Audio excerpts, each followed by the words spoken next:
Hello, hello, this is Kristen, and you're listening to Season 1 of Not Even Wine with Dinner. We have a lot of great stories this season to welcome you in as we talk about drinking, attempting sobriety, mental health, and aging, all wrapped up in a soulful but sarcastic package. For more info about this movement, head on over to www.notevenwinewithdinner.com. Now let's uncork the bottle and get started. Well, hello, hello, ho, ho, ho. This is Kristen, and you are listening to Not Even Wine with Dinner, the holiday edition. Hello, everybody. I hope you guys are doing well on this December 23rd. It is the eve of Christmas Eve, as my husband calls it. It's one of the most exciting days to start kicking off the holiday season, at least in our house it is. Anyway, so I hope you guys are all doing well. It's been a crazy, crazy busy on this end here in Guatemala. We have been delivering food and family bags with gifts and treats and hygiene kits and canned goods and all kinds of stuff, including toys, to the villages that we deliver to for our charity, Feeding Faith. So that has been crazy, crazy busy, amazing. Let me give you a shameless plug. If you've not seen our charity information, you can go to www.feedingfaith.org. That is our 501c3 in the States. That is my other life. That's what got me to Guatemala. But it's over as far as all our deliveries are concerned. Santa's sleigh was packed and we've passed everything out. And now it is time to relax in our home. So I hope you guys are all ready for your holiday, whatever it is you celebrate. And even if you're not, that's okay too. You know, just take it all one day at a time. There's so much pressure put on the holiday season, and some of it's unnecessary. A lot of it, especially the freaking commercialism, is unnecessary. I just hope that you guys have a good time and you're able to spend time with some friends and family, whatever that dynamic looks like for you. So what I'm going to do today is I am going to share with you a story that I wrote on Medium last year, kind of a compilation about my Christmas Eves at my parents' house. This would have been in the late 80s, early 90s. There was an era where my parents would be at the house in Texas. I would come home from, I think at the time I lived in Austin. My sister would fly in from Michigan. My grandmother would come from Connecticut. And I had a couple of very good, actually my best friends would come over on Christmas Eve and we'd have this huge bash. And some of the scenes kind of repeated themselves over the years. And so there was so much dysfunction in our family sometimes that it trickled over into these events. To the point that, you know, my best friend, who I've known since I was 14, will make little inside jokes with me about things my mom would have said back then. And, you know, it was a fun time, but there was a bunch of chaos and craziness. And so last year I wrote it down and I got a good response to it. And I really feel like it's kind of like my 'Twas the Night Before Christmas. And it involved a lot of liquor and a little bit of arguing and then just like narcissism and dysfunction and drama and all the shit that comes with the holidays.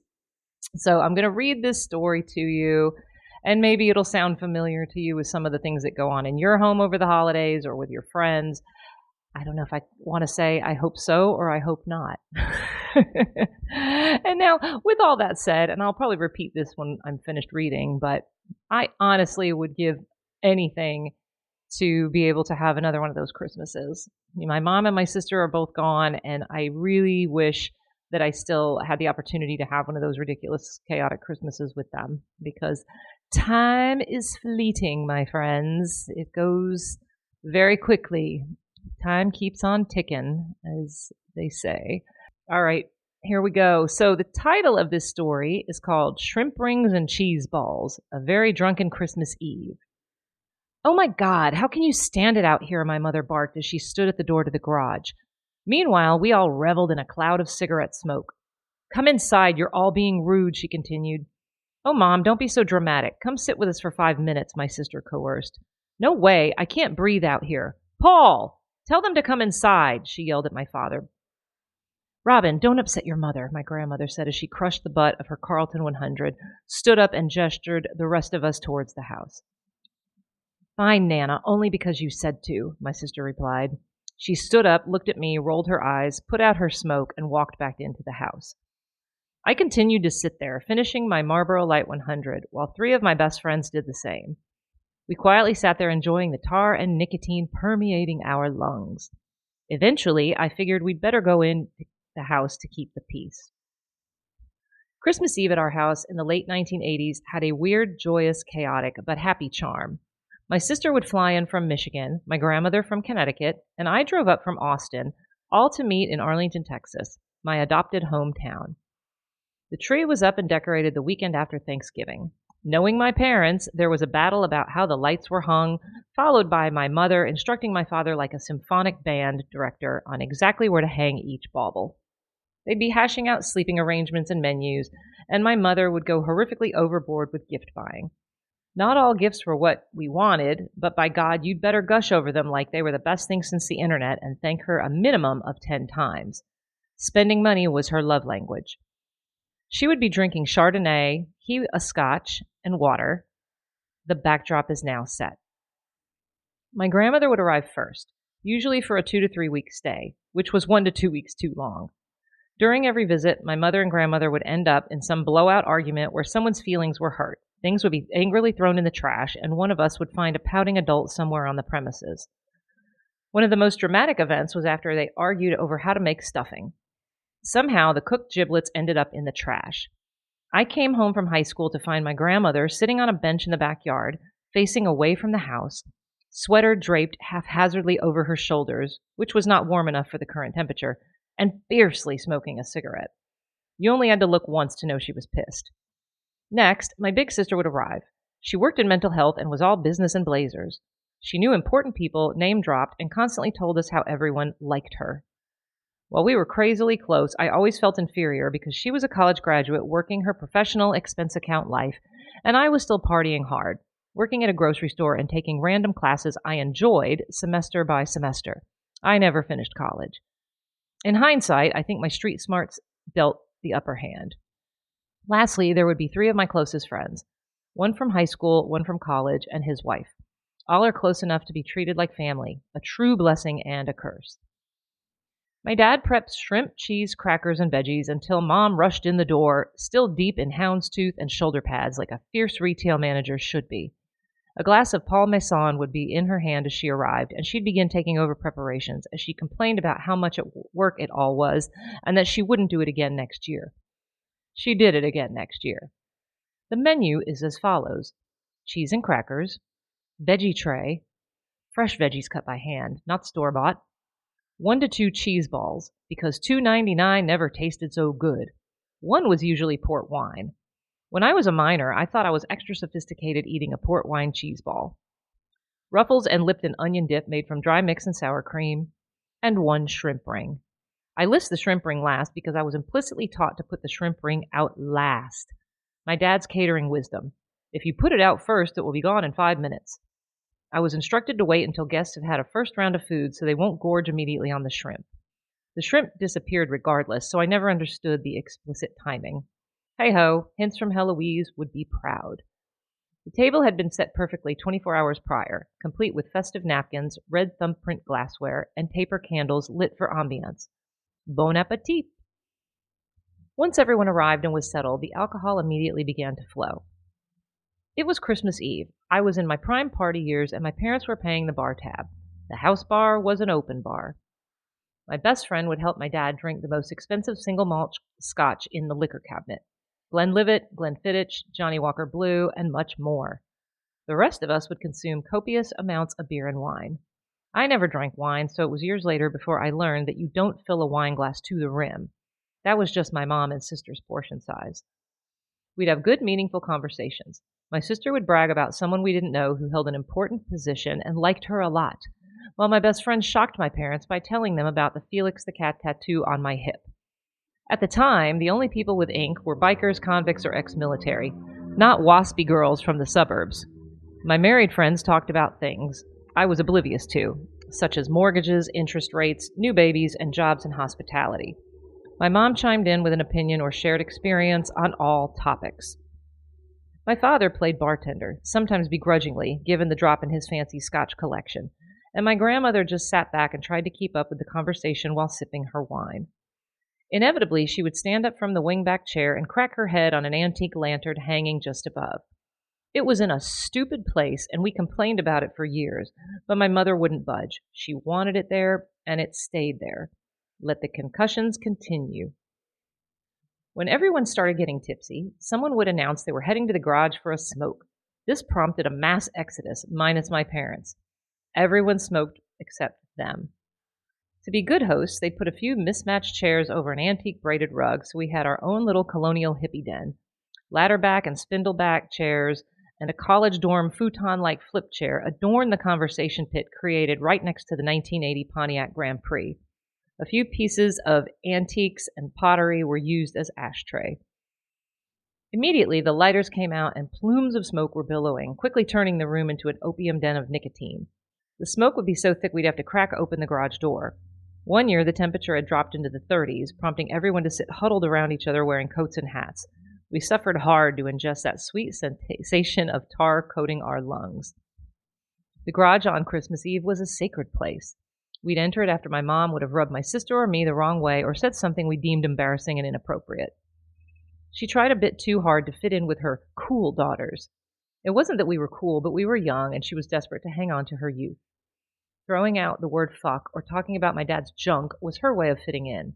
My friends would laugh at her, but they knew how mortified we were.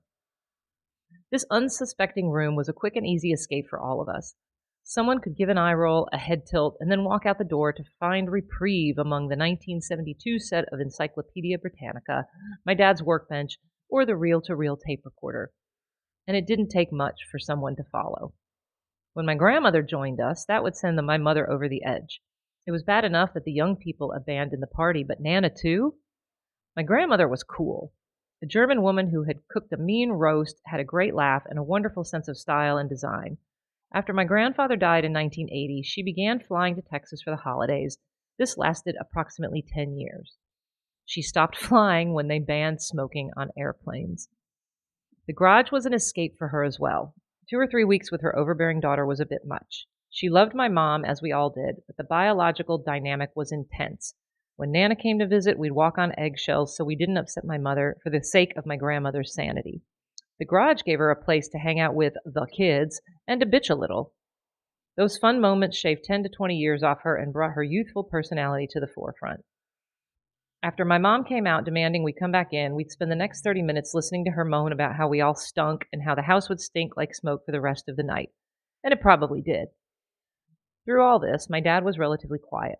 He'd sit back in his wingback chair, take it all in, and chime in when he felt the conversation was relevant to him or his interests. Low maintenance as always. An important note is that my parents had 2 wingback chairs angled towards a love seat. My sister and I called them the thrones. The king and queen sat and held court while we sat on the sofa like their royal subjects.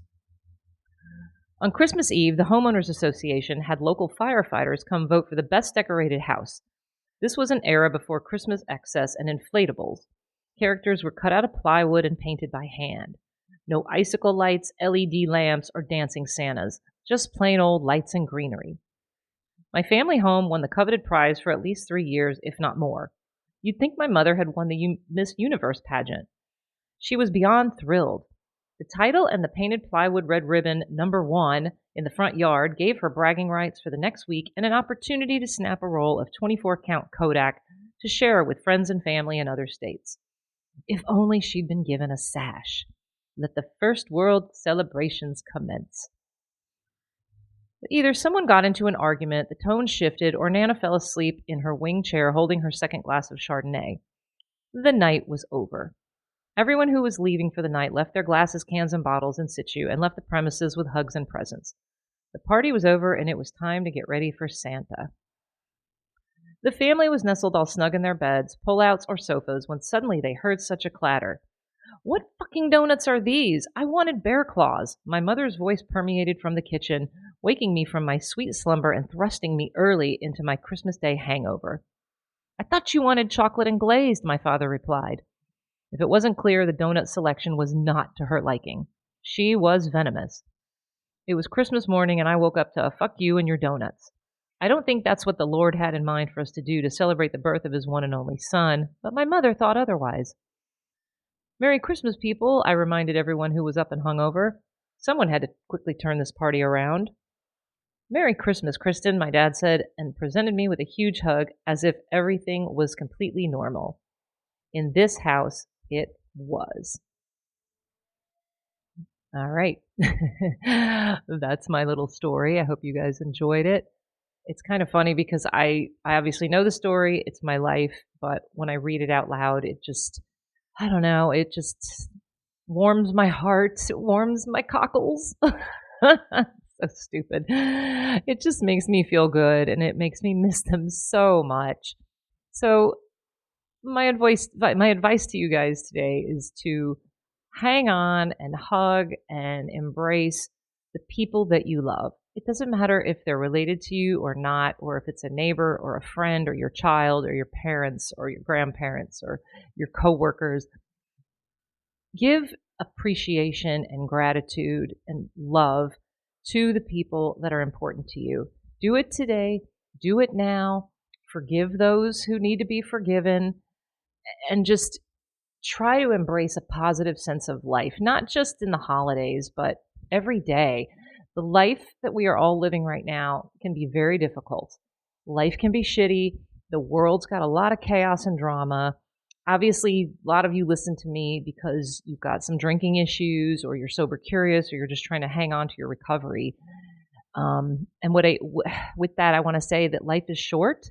Life is fleeting, as I said earlier. And this is the time for you to consider making some change. Maybe it's the time for you to consider quitting drinking or to say, I'm sorry to that person, or I love you to that person. Whatever it is, whatever your thing is, maybe don't wait anymore. Take this time out to just express everything that I just mentioned. Express gratitude, love, peace, and joy to everyone around you. This will be my final podcast for 2025. Be sure and check out my school page. If you're not sure how to find that, you can just go to www.notevenwinewithdinner.com and go to the workshops and webinars tag.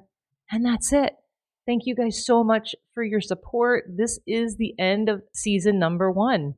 So thank you. Thank you so much for your support. Thank you guys for following me, for listening to me, and for reading all of the things that I write on Medium, if you are a Medium follower. And I look forward to some really exciting and good things coming in 2026. I love you guys so much, and thank you again. Be sure and stay safe and stay sober. Have a great New Year. Just a quick note of the legal jargon. I am not a medical or psychiatric professional, nor am I a recovery or addiction specialist. This podcast is for information use only, and I am simply sharing my own experiences with sobriety, drinking, mental health, and wellness. I'm not here to diagnose or to treat. So if you're struggling and you feel like you are in immediate need, please contact a medical professional or call 911. Thank you guys again. Stay safe, stay sober.